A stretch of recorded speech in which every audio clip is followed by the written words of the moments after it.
It's Mancave Monday, and we're here live at Charles Tillman's house. He was kind enough to let us into his house and show us what ProCase has done for him.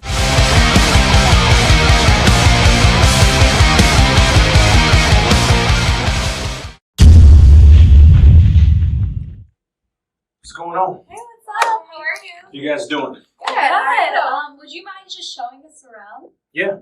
So this is my man cave. I've been in this house since '07, and I just got it completed probably May of 2015. Oh wow. Okay. So really excited. You know, you have kids. My kids were down here, moving them around, but this is the final touches that we've done, and so pleased with how it turned out. Turned out pretty good. Awesome.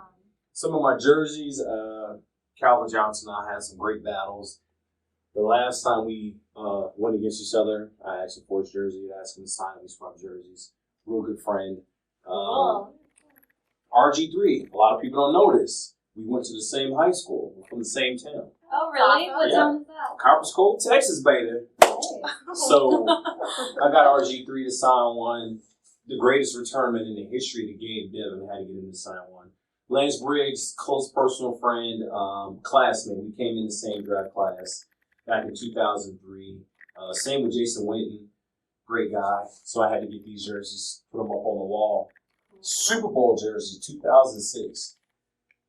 I think this was the first piece I got framed by ProCase, and those are my game cleats. We lost the game, but I figured it's once in a lifetime opportunity. Those are my creds. My wife, my daughter's creds, the actual Super Bowl tickets, the patch. So cool. I got a fumble recovery, and I'm pointing to my parents in that photo. 2 Pro Bowl jerseys. Tim Jennings and myself, we were 2 starting corners in the Pro Bowl, and that hadn't happened since like 1980 something. So that was kind of a cool thing. So we swapped jerseys with that. This right here is Super Bowl 50, the one that just passed. Didn't get a chance to play because I tore my ACL, but I figured why not. I've been to 2 Super Bowls and I'm over 2. Kind of sucks. This is my first Pro Bowl jersey. It took me like 11 years to get a Pro Bowl, but I figured it was my first one. I wanted to see, I felt like I should do something cool with it, so I framed my shoes, my gloves. There's a picture of me catching the ball, jersey, pants, the whole 9 yards. Yeah. And then what's a man cave without a Brian Urlacher jersey, right? Yeah. Jared Allen, one of the greatest slicers to play the game. Wes Welker, one of the greatest linebackers to play the game. Probably one of my best pieces in my collection is the Man of the Year trophy that I got in 2013. Probably my most significant award that I received. Yeah. How did you feel when you received it? Like, this is not happening. This is not real. It was a surreal moment.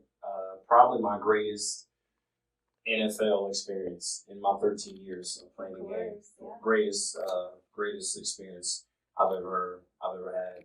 So the unique thing about this award is, hold it real quick. Okay. Oh my word. A lot of people don't know, but this thing weighs like 50 pounds. Does it really? Oh Yeah, go for it. Yeah. Go for it. Oh my god. Yeah. That's a weapon right You can there. take it. I got it. Oh. That's Awesome. really Yeah. Awesome. Jerseys, helmets, my Salute to Service award, doing a lot with the military. They gave me a nice big coin. The cool thing about this one is it comes off. Oh wow. So you got this big giant coin. Oh my goodness. So That's so cool. the footballs, those are all done by ProCase. Awesome. The mantle, or not the mantle, the books, not the bookshelf, this wall piece, these 2 wall pieces, these were custom made. Every football, every interception, every game ball, every forced fumble, you name it, I have them all, and they go all around the basement. Awesome. And these are just more jerseys and frames that I've acquired in my 13-year career. Rodgers, Julius Peppers, Drew Brees, Daniel Tomlinson, Peyton Manning when he was a Colt, Steve Smith, Brady, Peterson, yeah, all the greats. All right, Scott, you've done a lot of work in this basement. Yes, I have. I counted 35 jerseys I've done over the years. When I first came down here, there was nothing on the walls. And I've hung 76 game balls. Wow, that's amazing.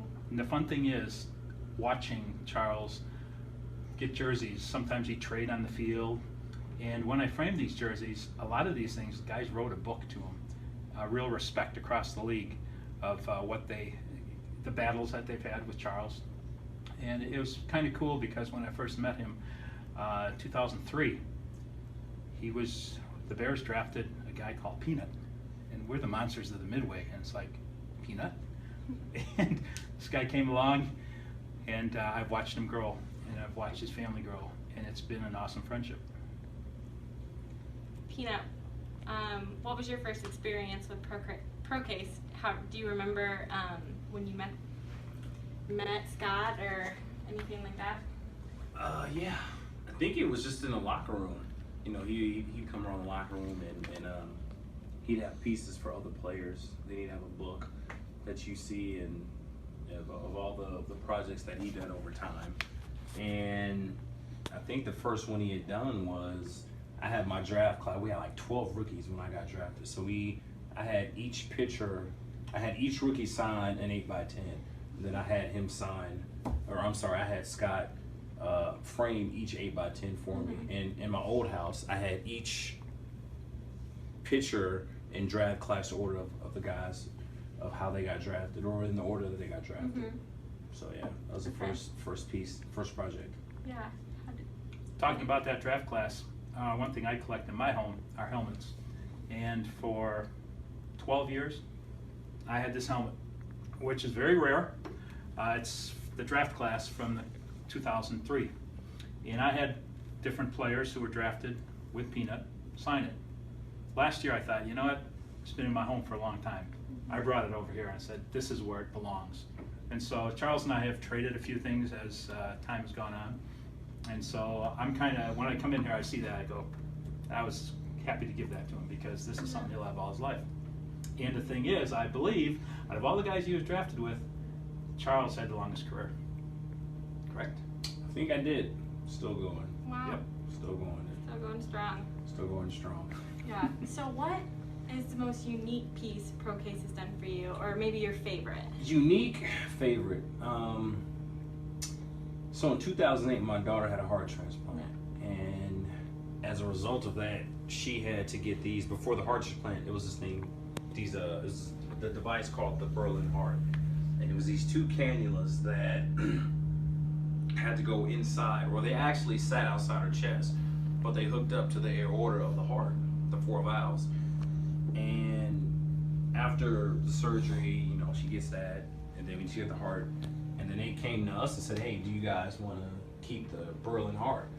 And she set a record. She was the first person in the state of Illinois to have this surgery. So we were like, yeah. Yeah.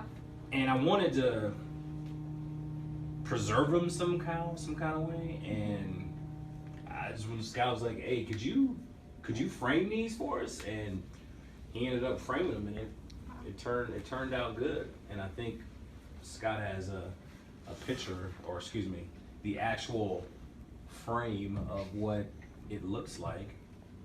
Oh wow. I have framed so many jerseys in my days, but when Peanut brought me this shoe case, and he said, I want you to frame this, and I opened it up, I had no clue what these were. I thought they were plastic carburetors. And when he told me that it was the Berlin heart that kept his daughter alive, this is the most, in all my days, this is the best thing I've ever framed. And when I see Tiana now, how healthy she is, it was an absolute miracle. God was awesome. And so this is the prize piece that I've done. Oh yeah, out of everything I've collected over my time, yeah, that's probably the prize piece right there. Those little 2 devices kept her alive, and a year from now, 10 years from now, she can always look, because it sits outside her room. She can look and be like, wow, it's pretty cool. So yeah, and one day they'll be hers. We'll give it to her. It's pretty incredible. You know, I remember when it happened, and wasn't there a problem with wasn't it bad weather or something to bring that heart in? I thought there was some complications. Yeah, it was. They came from Minnesota and they couldn't fly into Midway, so then they had to fly to Aurora, and then it was just like a thunderstorm came, so they shut down all the I guess air traffic control just kind of they grounded everything, so they flew into Aurora, and normally when you're at the airport waiting, there's an ambulance waiting on you, a transplant ambulance waiting on you with lights and sirens.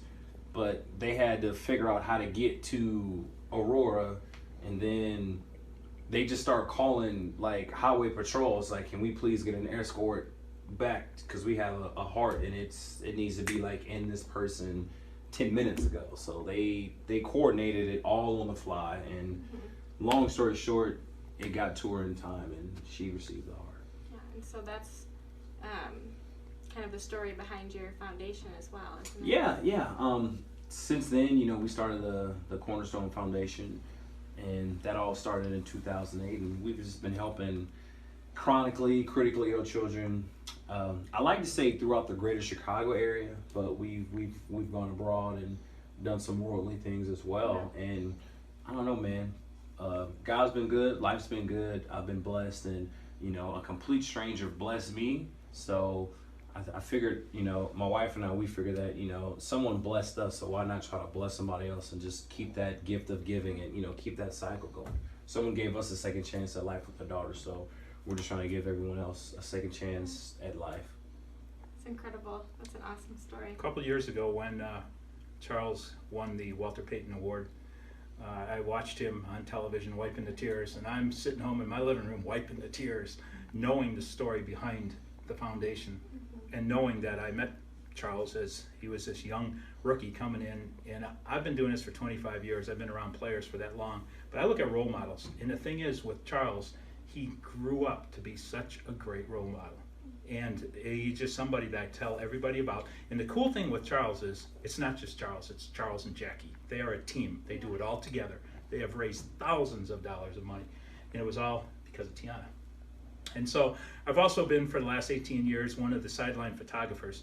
And I have guys out there, and Charles has been one of my friends. And over the years, I've got some silly pictures of him, because sometimes you'll see that camera on me, and I think I've got him sticking his tongue out and putting his glasses out like this. And it's kind of cool to say, that's my friend out there. And so I have followed his career through photos too. And so this is awesome that he's blessed me with this job of doing this basement over the years.